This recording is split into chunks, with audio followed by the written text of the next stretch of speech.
반갑습니다. 일주일 잘 보내셨습니까? 저도 잘 보냈는데 지난주 영상 보니까 뒤에 그 녹음이 좀 덜 됐더라고요. 근데 마치 이렇게 배터리가 다 돼가지고 근데 차라리 이제 잘 됐다 싶어요. 왜냐면 저번 마지막 부분에 타 종교 이야기 이런 거 그런 거는 안 하는 게 좋은 것 같아요. 그래서 아마 그런 이야기 안 하게끔 그냥 지워진 거 아닌가 싶은. 해석 잘하지요? 꿈보다 해석. 그래서 이제 이거 좀 봐야 되겠어요. 이게 배터리가 남아 있는가 안 남아 있는가 보면서 해야 되겠습니다. 뭐 특별한 건 아니고요. 그런 내용이 특별한 거는 아닙니다. 저 뒤에 저도 종이 하나 좀 주시겠어요? 오늘 그거. 특별한 거는 아니고 나중에 혹시나 그냥 뭐 쉬는 시간이나 아니면 사석에서 궁금하신 분들은 저기 물어보시면 제가 말씀을 드릴게요.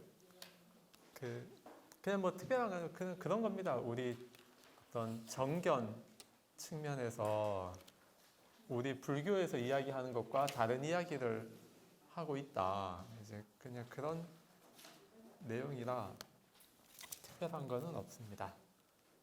그렇고 지난주에 마지막에 조금 글을 읽었었는데 녹음이 안 돼서 그 부분을 지난주 복습도 할 겸 간단하게만 말씀을 드리면 그 뒤에 열반에 대한 하나가 제일 중요한데요. 열반을 정의하는 그 말이 저거라고 했잖아요. 완전히 타고 남은 죄. 그래서 다시 탈 일이 없다. 우리 존재가 존재가 불에 비유를 한다면 우리 오온이 모이고 그리고 각자 업이 다른데 그 업이 불타는 재료예요. 업 따라 우리 몸과 정신이 다 형성되니까 그것이 재료라고 했을 때 재료가 초면은 초에 불 붙으면 촛불이라고 하고 모닥불 무슨 장작 특정 나무를 지칭하면서 무슨 장작불 이런 식으로 해서 우리의 삶이 각자 그런 불입니다. 그것이 완전히 다 타고 남은 재가 되었을 때에는 다시 불탈 일이 없기 때문에 그 다음부터는 어떤 존재로도 돌아오지 않는다. 뭐 어떤 사람 아니면 어떤 동물 무슨 천신 이렇게 이름 붙일 수 있는 어떤 삶이 더 이상 없다. 완전히 타고 남은 죄이기 때문에. 그래서 열반에 대한 설명을 참 다양하게 하는데요. 무슨 우주 전체의 에너지가 합일이 되었다. 그런 말도 하고요. 이거 어떤 쌤한테 들은 이야기입니다. 그렇게 이야기를 하더라고요. 그래서 제가 이거 이야기를 했습니다. 열반 완전히 타고 남은 죄.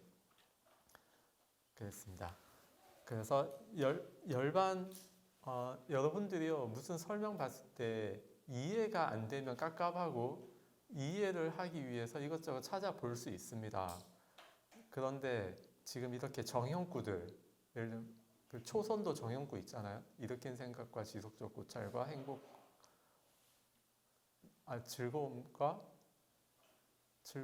기쁨과 행복이 있는 초선을 구족했다. 이런 정형구들 이거를 벗어나서 해석하는 거면은 그런 해석은 받아들이는데 좀 조심을 해야 됩니다. 그래서 열반이라는 것에 대한 설명을 볼 때에도 완전히 타고 남은 죄와 같다라고 하는 것과 벗어나는 어떤 설명을 하고 있는 곳이 있으면 그 설명을 보는 것은 조금 조심해서 봐야 됩니다.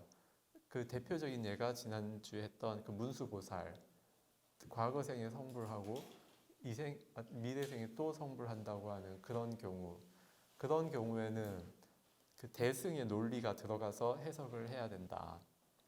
이런 식으로 확실한 논리적 바탕 없이 그 해석을 받아들이면 문제가 좀 될 수 있습니다. 그것을 좀 보시기 바라고요. 92쪽 맨 밑에 줄 뒤에 설혹 내가 법을 가르친다 하더라도 저들이 내 말을 이해하지 못한다면 그것은 나를 피로하게 만들 뿐이고 나를 성가시게 할 뿐이다. 그래서 내가 법을 가르쳤다라고 하는데요. 단순히 이제 이렇게 보면은 뭐 부처님 사성제, 삼법인 이런 거 가르친다 할 수 있는데 그 윗바사나 16지에 저번에 카톡 그거 보내드렸을 겁니다.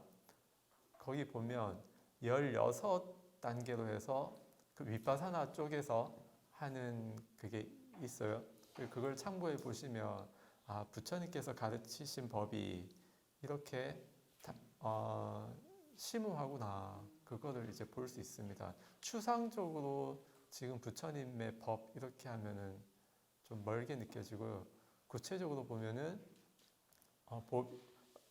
어렵구나. 이 부처님 법이 만만하지가 않구나. 그거를 볼 수가 있습니다. 그 윗바사나 16가지 지혜 중에 첫 번째가 물질과 정신을 구분하는 지혜거든요. 예전에 한번 물질과 정신을 구분해야 된다고 제가 말씀을 드렸었지요. 그래서 그 물질과 정신을 구분하는 지혜가 처음에 있습니다. 처음에 있다는 말은 본격적인 수행의 시작점이라는 거예요.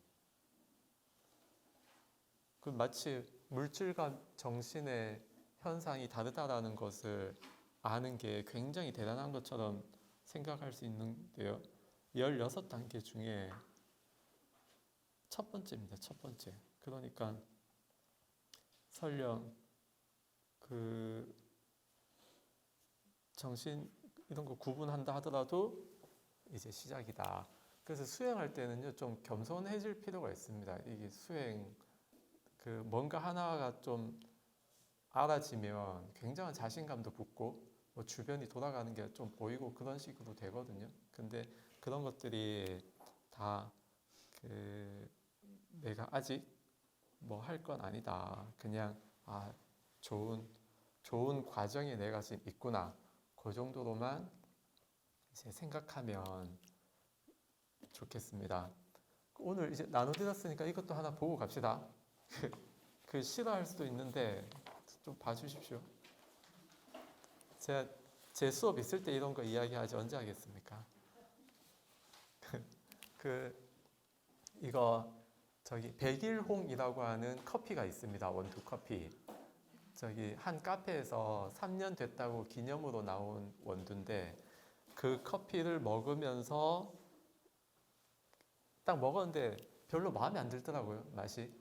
근데 그거는 이제 제 취향이 안 맞는 거예요. 저는 파스텔 톤, 수채화 이런 쪽 취향인데 그거는 저기 포스터 물감 느낌이더라고요. 그래서 좀 안 맞고 그리고 또 백일홍이라는 꽃을 사진을 찾아보니까 원색 가깝고 그 조화처럼 아주 강렬하더라고요.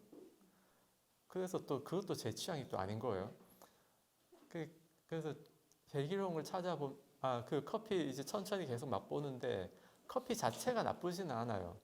제가 추출을 조금 잘못했을 가능성도 있고, 그러니까 원인이 정확하게 보이면은 판단이 끝나는데 원인이 정확하게 안 보이기 때문에 이건 나중에 또 내려보면 분명히 지금보다는 더 맛있게 먹을 수 있을 것이다라는 판단을 가지고 그러나 전체적인 그림은 다 파악이 됐어요. 처음 한번 내렸을 때. 그래서 천천히 먹으면서 백일홍에 대해서 조사하면서 이 글을 쓴 겁니다.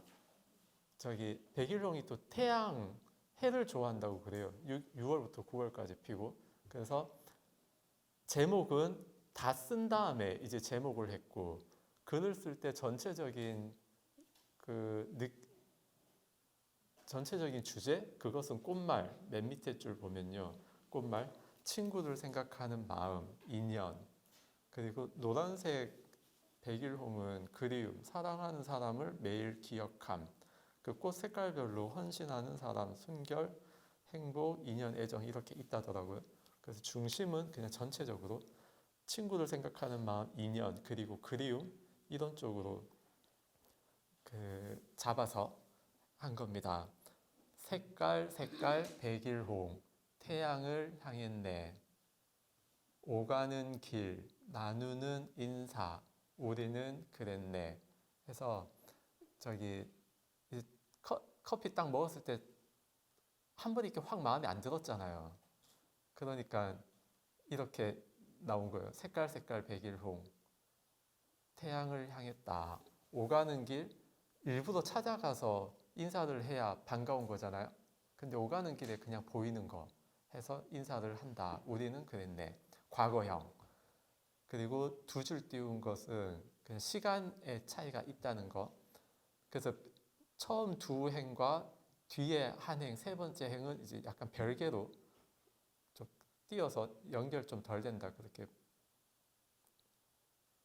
나눴고요. 문득, 어제도 오늘도. 이 문득이라는 것은 우리 돌아볼 고. 저번에 고를 고하면 했잖아요. 고를 고하면 고되니. 괴로움을 돌아보면 괴로움이 약해진다. 지금 그 문득이 두 번째 돌아볼 고의 의미입니다. 문득, 돌아보니까 어제도 오늘도 변하는 건 날씨 그리고 나. 백일홍은 100일 동안 핀다고 해서 한결같은 거를 또 상징을 한대요. 한결같은 모습. 근데 이 꽃은 백일홍은 제가 마음에 안 들었던 대상인데 그 백일홍은 한결같이 그냥 그렇게 계속 어제도 오늘도 피어 있는데 제 마음이 계속 변덕스러웠다는 거죠. 그것이 날씨 그리고 나. 이거 중요한데 이따가 할게요. 그 다음에 또 시간차를 두고 다시 백일홍을 또 보러 가요. 그래서 이번에는 색깔 백일홍이 아니라 주황 빨강 백일홍. 더 관심이 생기면 더 구체적으로 보게 되죠. 그리고 지칭할 때도 더 자세하게 지칭하고. 그래서 색깔을 정확하게 주황, 빨강, 백일홍, 오늘도 피었네. 반갑잖아요. 오늘도 보이니까. 그리고 쨍쨍한 햇살 아래 미소 찡긋 보내네. 강한 태양 아래 있으니까 어감도 이렇게 쨍쨍한 찡긋 이렇게 어감도 넣어놓고, 그리고 태양 아래 있으면 보통 사람이 찡그리게 보이니까 서로 안 좋아하면은 나를 보고 인상 쓰는 것 같은데 호감이 있을 때는 좀 더 자세하게 살피고, 자세하게 살펴보니까 인상 쓰는 것이 아니라 미소를 보내고 있는 것이더라. 다만 태양 아래 편안한 표정을 할 수 없기 때문에 그냥 그렇게 찡그린 듯한 모습으로 보였다. 그리고 두 줄 또 시간차 두고 그랬다네. 그 커피가 전체적으로 약간 다운된 느낌이었거든요. 그래서 과거를 회상하는 식으로, 그리고 그랬었다라고 안 하고 그랬다네, 제3자에게 말하듯이 회고하듯이 이야기를 해서 그 좀 담담한 표정, 담담한 느낌, 감정도 했고. 그리고 두 번째 오가는 길 나누는 인사 우리는 그랬네. 이거 뭔가 좀 어색하거든요. 제가 봤을 때에는 글자 읽기가 배열이. 그것은 이제 색깔 백일홍, 그때 꽃이 피어서 다가갔는데 가까이 가서 보니까 별로 마음에 안 들었다. 이제 그 과정이고요. 뒤에 주황 빨강 백일홍 오늘도 피었네. 4333 쨍쨍한 햇살 아래 미소 찡긋 보내네. 3443. 그래서 읽기가 편하게 한 거는 이제 좀 더 친숙해졌다. 그런 걸 했습니다. 그 세 번째 행에 네 번째 날씨 그리고 나. 이제 여기가 중요한데, 이거 우리 보통 날씨는 무정물이잖아요. 무정물. 생명이 아닌. 그리고 나는 생명이 있는. 그것을 별개로 많이 본단 말이에요. 우리 인식으로. 예를 들면은 이런 거. 이게 딱 떨어져서 발 딱 찍었어요. 아프잖아요. 그럼 그냥 아프다 이렇게 하는데 누가 발을 밟으면은 신경질 낼 수 있잖아요. 왜 밟았냐면서. 그쵸? 그래서 우리가 상대방한테 말할 때 상대방이 무정물이냐 유정물이냐 혹은 내가 상대방을 이길 수 있느냐 없느냐에 따라서 내 태도가 달라진단 말이에요. 그 분노 조절 장애 있는 사람들, 엄청 강한 상대를 만나면 어떻게 됩니까? 분노 조절 잘 해로 바뀌잖아요. 그쵸? 아시죠? 무슨 말인지 아시죠? 분노 조절 못 하는데 압도적으로 강한 상대가 나오면 분노 조절을 잘 하게 된다고요. 그 사람 앞에서는 분노 조절 장애, 분노 조절 잘 해. 그래서 상대방에 따라 달라지는 게 있는데 우리는 날씨를 보면서 내가 변하고 있구나, 날씨처럼 그걸 깨달은 거예요. 백일홍은 그대로 가고 있는데 날씨처럼 내가 변하고 있구나. 그것이 우리 니까에 나옵니다. 336쪽.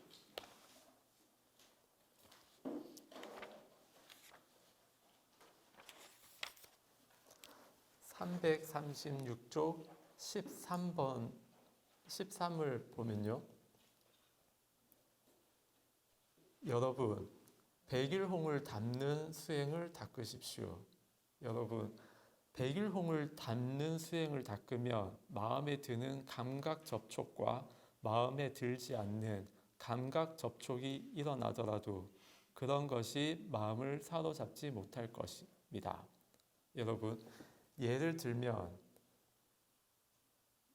백일홍에 깨끗한 말을 던지기도 하고 더러운 말을 던지기도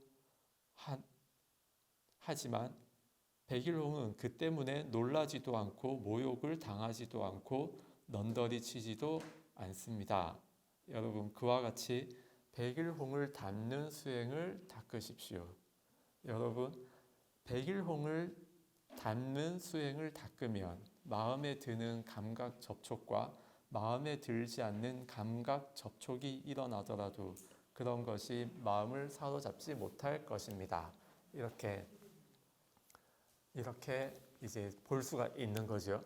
그래서 우리가 뭔가를 배울 자연에서 배울 수가 있고 이것이 곧 무정설법을 듣는 것 아니겠습니까? 저기 법문 같은 거 들을 때 하잖아요. 유정, 무정설법을 들어야 한다. 그래서 자연 속에서 혹은 어떤 물건 이런 것들 속에서 다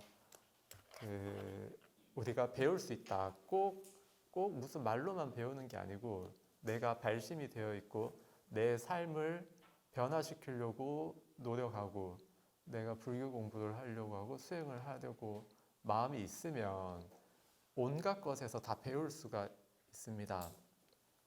그래서 그런 거 이제 보여드리려고 했고 혹시나 자꾸 뭐 제가 이상한 글 쓰니까 여러분 피곤해 할까봐 오른쪽에 백일홍 편지 그 전문 작가분의 글을 넣어놨습니다. 마음의 정화는 옆에 걸로 하시고 제 거는 수업을 위해서 이제 드리는 거다. 이렇게 좀 봐주시기 바랍니다. 저희 범어사 얼마 전에 이런 노선이 입적하셨잖아요. 아세요? 잘 모르시죠, 여러분? 92세로 입적하신 분이 있는데 그 스님께서 보름 전에 방장 스님을 찾아가셨답니다. 찾아가셔서 목돈을 딱 드렸대요. 그래서 방장 스님께서 이거 뭡니까? 그러니까 스님께서 좀 지나면 알게 됩니다. 그랬대요. 그리고 저기 계명암 주지 스님 전화해가지고 언제 오느냐 사형사제 지간이래요. 언제 오느냐. 그래서 스님이 월요일에 갑니다. 그러니까 알았다고 하고 주지 스님께서는 월요일에 오셨는데 저녁에 오셨는가 봐요. 그래서 지금 가시면 쉬시는데 방해되겠다 싶어서 다음날 아침에 가야지 하고 다음날 아침에 갔는데 문이 잠겨 있더래요. 그래서 열쇠 불러서 문을 따고 들어가니까 편안한 모습으로 입적하셨다고. 그러니까 답의할 돈을 미리 주신 거예요. 방자스님께. 이 돈으로 답의를 하시면 된다. 그거를 드리고 문을 잠궈 놓는 거는 제 생각에 그래요. 누군가가 그냥 열었다가 보면 놀랄 수 있잖아요. 그렇죠? 저번에 저 이야기 하더라고요. 저기 경북 저쪽에 한 어른 스님 입장하셨는데 그분의 가깝기도 5손가락 안에 드는 분이 있었는데 막상 앞에서 보니까 겁이 나더래요. 살아있을 때는 주무시는 모습이었는데 지금 보니까 시체잖아요. 그래서 겁이 나더라면서 그 이야기 하더라고요. 그래서 여기도 마찬가지죠. 누군가 그냥 뭐 항상 나오시던 분이 왜 안 나오시나 해서 뭐 놓고 했다가 문 열었다가 괜히 놀랄 수 있으니까 문 잠궈 놓은 거 아닌가 싶은 생각도 들고 멋있죠. 날짜도 기가 막힌 겁니다. 그 안거 들어가기 직전에 가셔가지고 그 결제 다음 날 그러니까 대중 정진하는데 방해도 안 되고 혹시나 꼭 조문 오실 분이 있으면은 안거 들어가기 전에 조문 올 수 있고 뭐 답의한 다음에 대중은 정진하면 되고 또 선원 대중 많을 때 선원 대중 스님들이 운구하고 그렇게 참 됐어요. 그 주변에 대단한 분들 많습니다. 꼭 무슨 법상에 올라가고 법을 설하고 그런 거 아니더라도 그러니까 우리가 배울 때 최상의 한 명을 좀 추구하는 것들이 있단 말이에요. 그게 아니고 그냥 주변에서 배우고 또 그러니까 주변에서 가장 뛰어난 분들에게 배우는 건 당연하죠. 근데 그 특정인만 하는 게 아니고 그냥 이런 사물, 날씨한테도 배우고 백일홍한테도 배우고 주변에 두루두루 배워야 자신의 발전이 빠르다는 것을 말씀을 드립니다. 우리 책을 봅시다. 진도를 좀 나가야 되겠어요. 제가 계산하고 있는데 우리 수업 회차 곱하기 15보다 빨라야 돼요. 수업 회차 곱하기 15에서 30. 지금 우리가 9번째인데요. 그러면은 9, 45, 135쪽까지 해야 되거든요. 지금 135쪽 해야 정상 진도 가고 있는 거예요. 이 1권을 다 마칠 수 있는. 그 진도 나가는 건 사실 별 문제는 아니긴 한데요. 그 대충 따라가야죠. 저도 뭐 여러분 수업하면서 저도 뭐 많이 노력하거든요. 저 자신을 바꾸기 위해서. 성격도 지금 많이 편안해진 겁니다. 제가 말 안 듣는 5살, 요즘은 좀 4살입니까? 그런 말 안 듣는 하고 싶은 대로 하는 성격인데 많이 바뀌고 있습니다. 수업하면서. 혹시나 좀 마음에 안 드는 점 있어도 좀 봐주십시오. 바뀌고 있으니까. 이 책 봅시다. 93쪽. 그때 나에게 이전에 들어보지 못한 개송이 즉흥적으로 떠올랐다. 내가 어렵게 증득한 법을 과연 설할 필요가 있을까? 자, 부처님 법 굉장히 어렵습니다. 이 어렵게 증득한 법 설할 필요가 있을까? 94쪽. 탐욕과 성냄으로 가득한 자들이 이 법을 깨닫기란 실로 어렵다. 흐름을 거스르고 미묘하고 심오하고 보기 어렵고 미세하여 어둠의 무더기에 덮여 있고 탐욕에 물든 자들은 보지 못한다. 겠습니다. 80일 주석 보면요. 흐름을 거스르고 란 영원함 등의 흐름을 거스르는 무상, 고, 무와, 부정의 이런 4가지 진리의 법을 두고 말씀하신 것이다. 지금 흐름을 거스른다라고 하는 것도요. 매우 중요합니다. 우리는 흐름 따라 살고 있거든요. 업의 흐름. 그런데 수행하는 것은 흐름을 거스르는 겁니다. 이것도 예전에 했죠. 그 사자가의 수행, 고따마의 수행할 때 영향을 안 받아야 한다는 것이 사자가의 수행이었잖아요.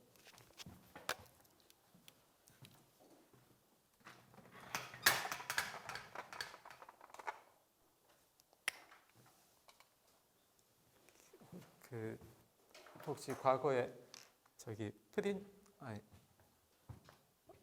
필기 해놓으신 분 있으면 보시면 되고요. 원인이 있고 이게 이제 영향을 미치고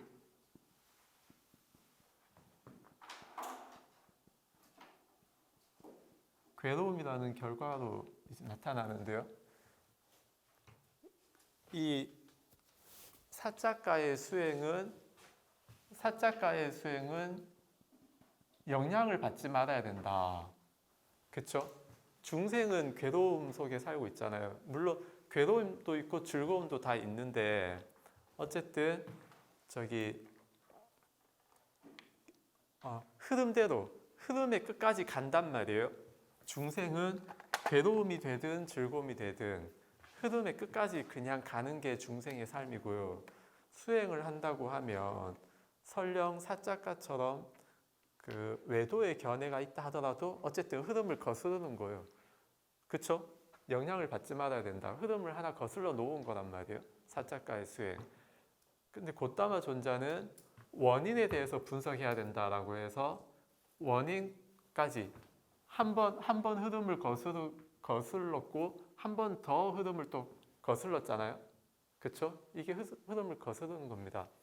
근데 원인을 분석하는 것만으로 끝나는 게 아니죠.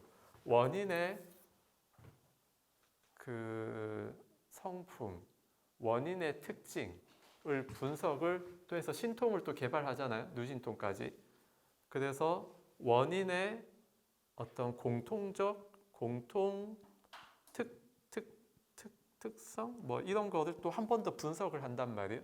그럼 한 번, 두 번, 세 번 거슬렀잖아요. 이런 식으로 흐름을 계속 거슬러 갑니다. 이것이 우리 선가에서는 귀근득지, 수조실조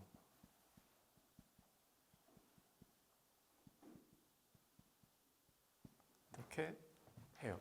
종은 종취, 그 큰 뜻, 가장 최고의 뜻.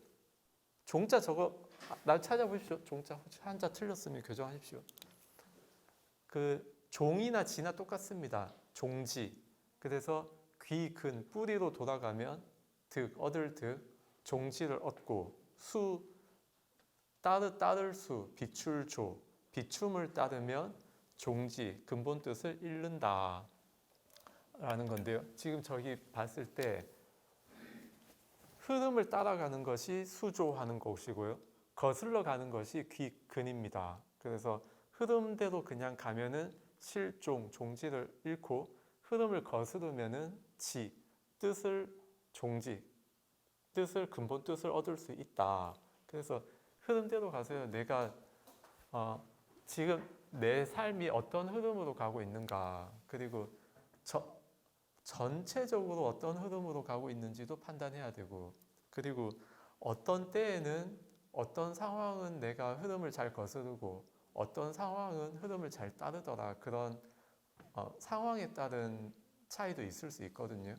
그러면 흐름을 잘 거스를 수 있는 상황은 이제 나의 강점이 되는 것이고, 흐름을 잘 못 거스르면은 나의 약점이 되는 거예요.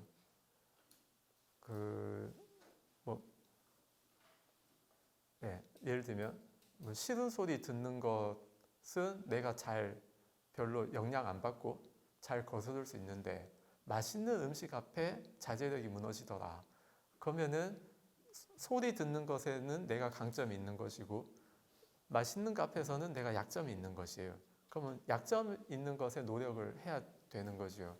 그렇게 해서 내 삶의 전반적인 상태도 체크하고 구체적인 상황도 체크를 하고, 그렇게 해서 결국은 귀근득지 쪽으로 가야 된다. 흐름을 거스르는 쪽으로 가야 된다. 그거를 생각을 좀 해봐야 됩니다. 비구들이여, 이와 같이 숙고할 때 내 마음은 법을 설하기보다는 무관심으로 기울었다. 83번 또 주석을 보면요. 무관심이란 관심이 없음이니 가르치고자 하지 않음을 뜻한다. 그러면 왜 이와 같은 마음을 내셨을까? 주석서를 요약하면 다음과 같다. 일체지입니다. 부처님은 일체지. 여러분 아주 귀에 피가 날 때까지 일체지, 누진통은 번뇌 없음, 이런 거 아주 귀에 피 날 때까지 제가 이야기할 거예요. 일체지를 얻고서 중생들의 오염원이 두꺼움과 법의 심오함을 반조해 보셨기 때문이다. 그리고 자신이 무관심으로 기울면 범천이 권청할 것이라는 것을 아셨기 때문이기도 하다. 중생들은 범천을 높이 평가하기 때문에 범천이 권청을 하면 중생들은 법을 듣고자 하는 마음이 조금씩 일어날 것이기 때문이다. 이것도 다 이제 부처님께서는 일체지로 상황을 쭉 살펴보시고 그 중생들이 범천을 높이 평가한다는 걸 또 보시고 그래서 다 연기를 하시는 거죠. 역할 분담, 팀플레이를 하시는 거예요. 당신이 직접 해도 그냥 법을 설해도 들을 사람이 많고 장기적으로 보면은 뭐 어차피 다 들을 건데 그렇지만 지금 범천이 권청을 할 것이기 때문에 그리고 이 범천은 그런 원이 있다고 그래요. 부처님께서 깨달으시면은 가서 설법을 청할 것이다. 전법 하시기를 청할 것이다. 그렇게 세세생생 원력을 세웠다는 말도 있습니다.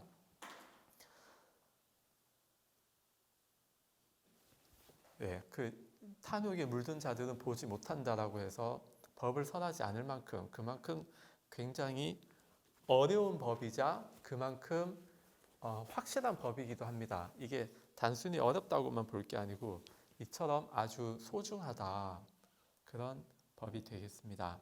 20. 비구들이여 그때 사한빠띠 범천은 그의 마음으로 내 마음을 일으킨 생각을 알고서 이런 생각을 했다. 열애, 아라한, 정등각자께서 법을 설하기보다는 무관심으로 마음을 기울이신다면 세상은 망할 것이고 세상은 파멸할 것이다. 이 법이 이렇게 참 대단한 겁니다. 이 법이 있으면 세상은 흥하는데 법이 없으면 세상은 망하고 파멸할 것이다.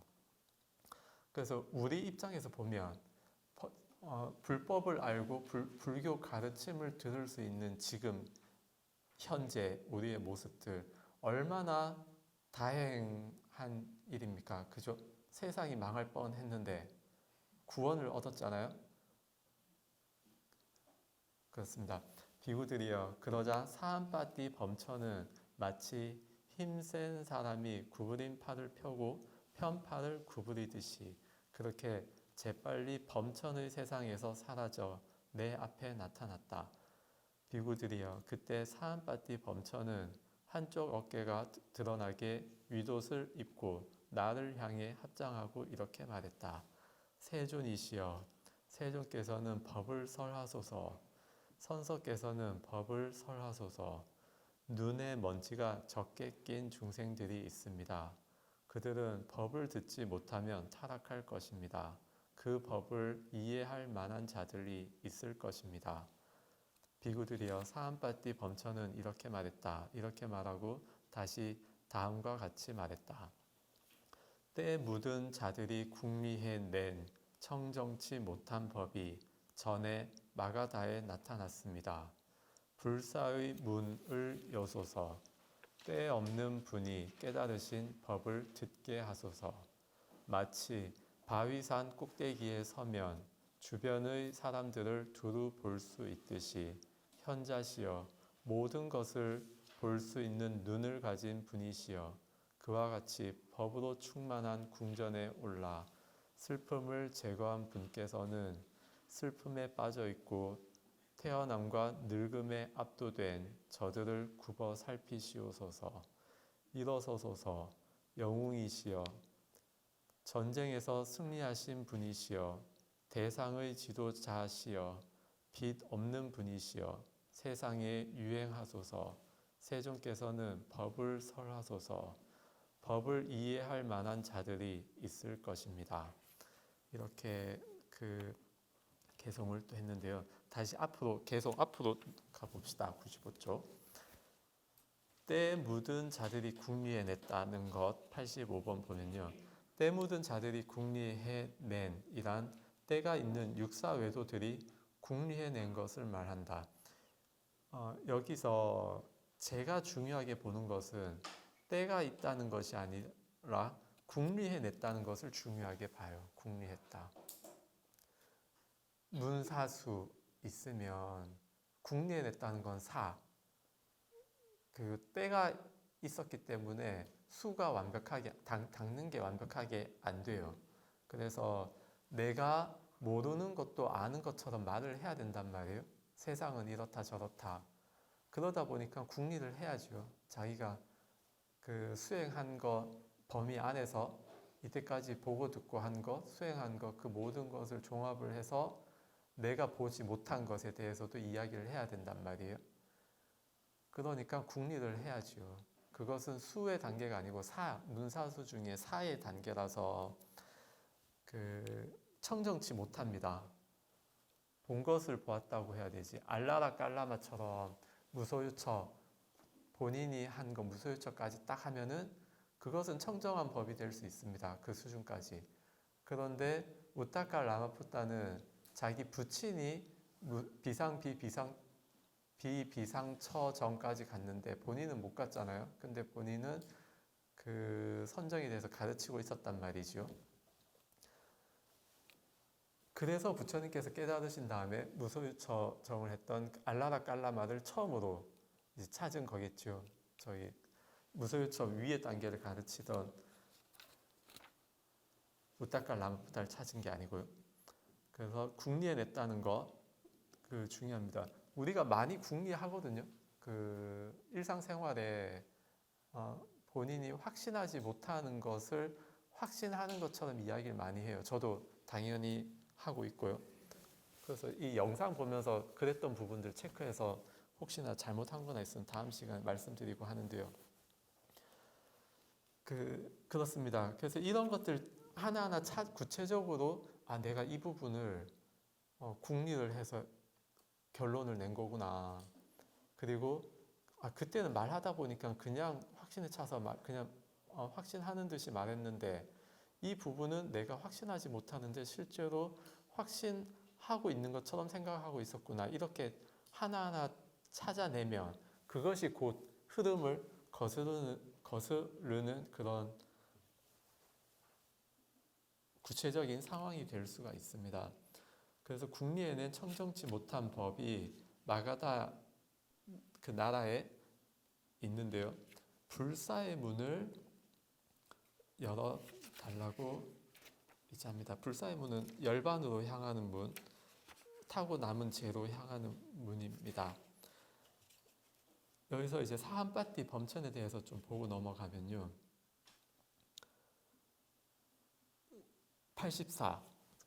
94쪽 밑에 주석 84 사한파티 범천은 옛날 까사빠 세존의 교단에서 사하가라는 이름의 장로였다.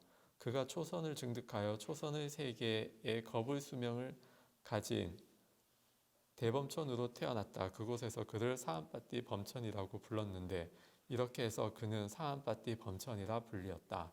사한파티 범천은 본경에서 보듯이 이 세상에 불교가 시작되는 데 극적인 역할을 하고 있다.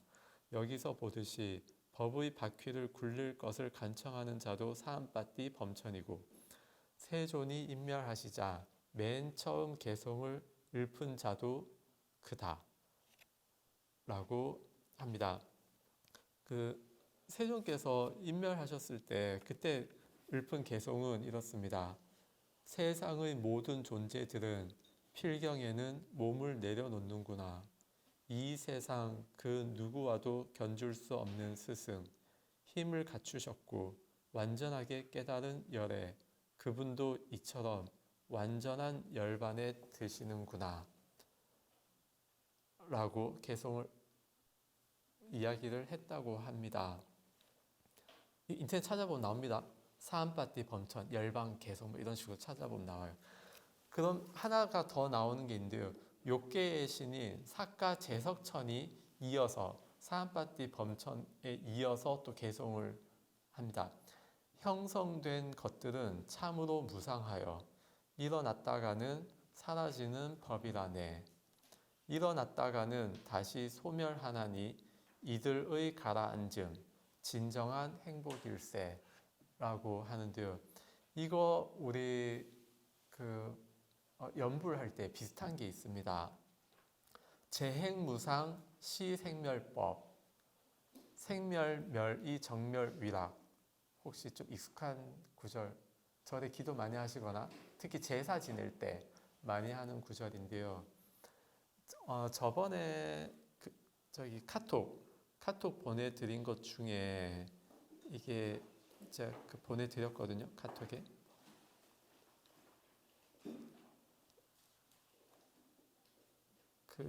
설산동자 이야기인데 재행무상시 생멸법 생멸멸이 정멸위라 해서 이걸 눌러보면 안에 설산동자 열반경에 나오는 설산동자 일화가 나와요.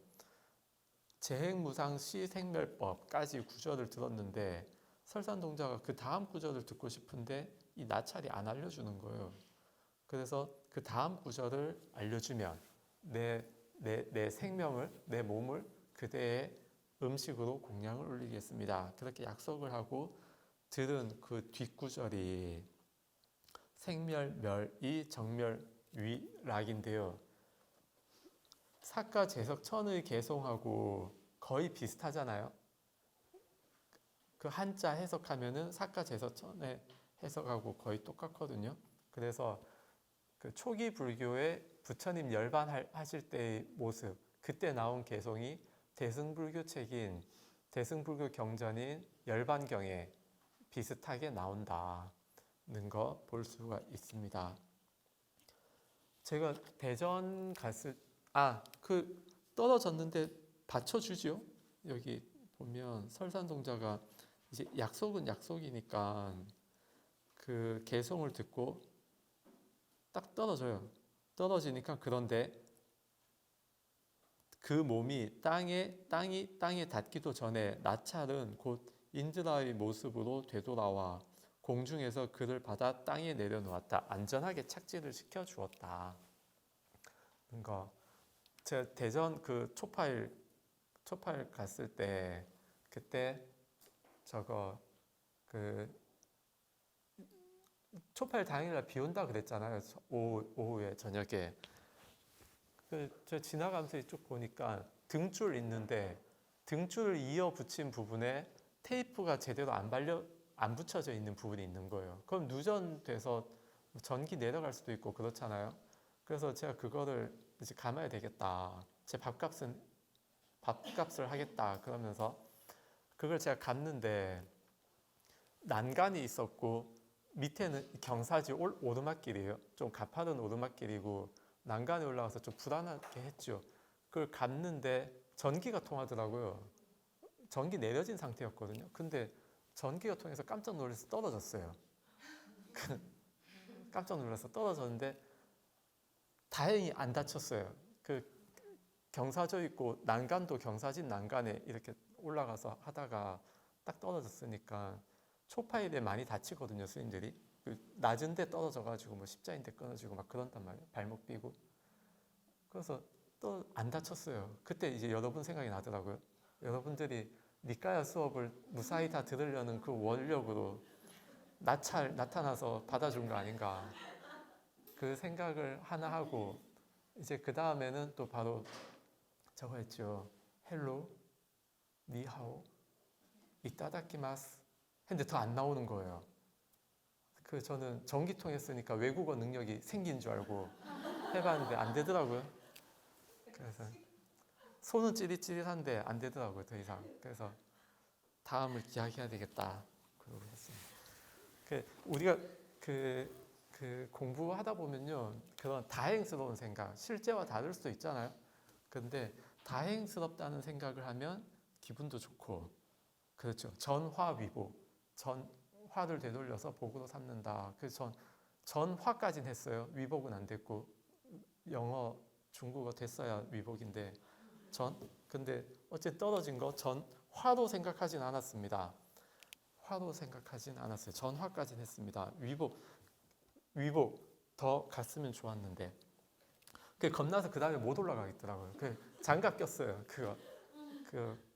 장갑 있죠, 앞에 코팅된 거 맨손으로 하다가 겁나서 도저히 안 되겠더라고요. 하여튼 그랬습니다. 다행스럽다는 생각하면 좋습니다.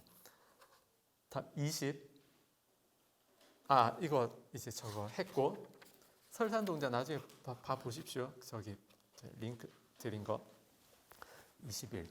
비구들이여 그러자 나는 범천의 간청을 충분히 알고 중생에 대한 연민으로 부처의 눈으로 세상을 두루 살펴보았다.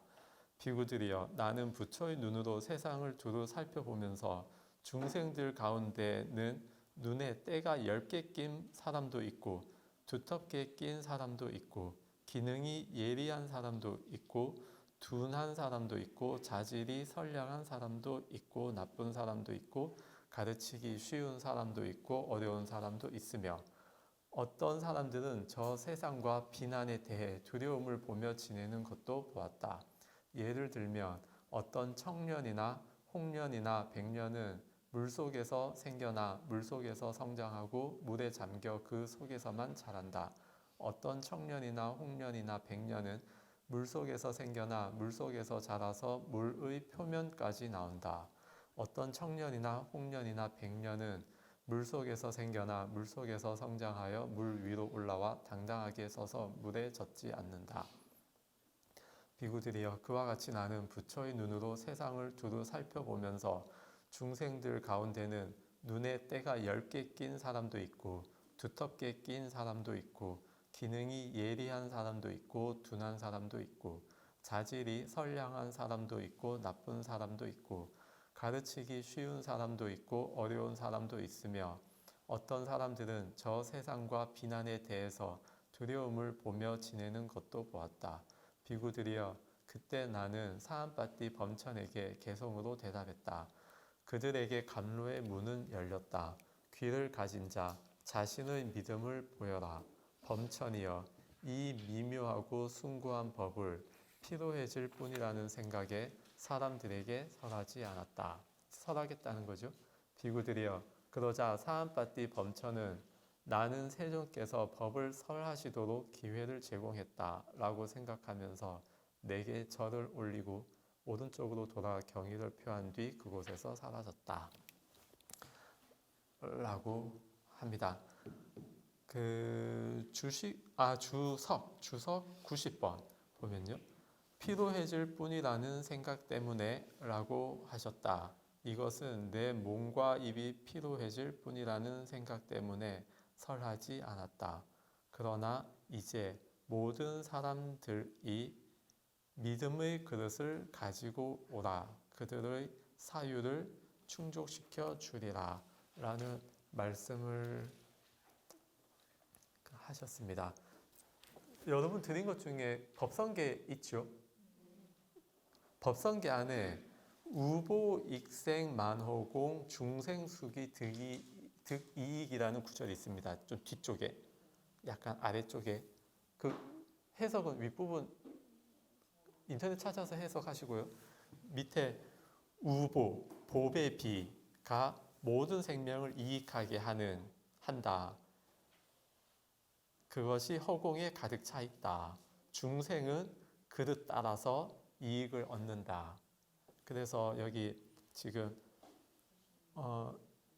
이제 모든 사람들이 믿음의 그릇을 가지고 오라. 믿음의 그릇을 가지고 온다. 중생이 가진 그릇이고요. 그들의 사유를 충족시켜 주리라. 우보익생하겠다는 거죠. 그리고 우보익생은 하는데 다만 중생수기, 자기 그릇 따라 이익을 얻는 것이지 믿음의 그릇이 큰 사람은 그만큼 많은 사유의 많은 양을 받아갈 수 있을 것이고 믿음의 그릇이 작으면 작은 만큼의 사유의 이익을 받아갈 수 있을 것이다. 그렇게 법성계 구절을 보면서도 지금 부처님께서 말씀하시는 이 부분을 우리가 생각해 볼 수가 있습니다. 13분 쉬었다가 이 부분 조금 더 하고 하겠습니다.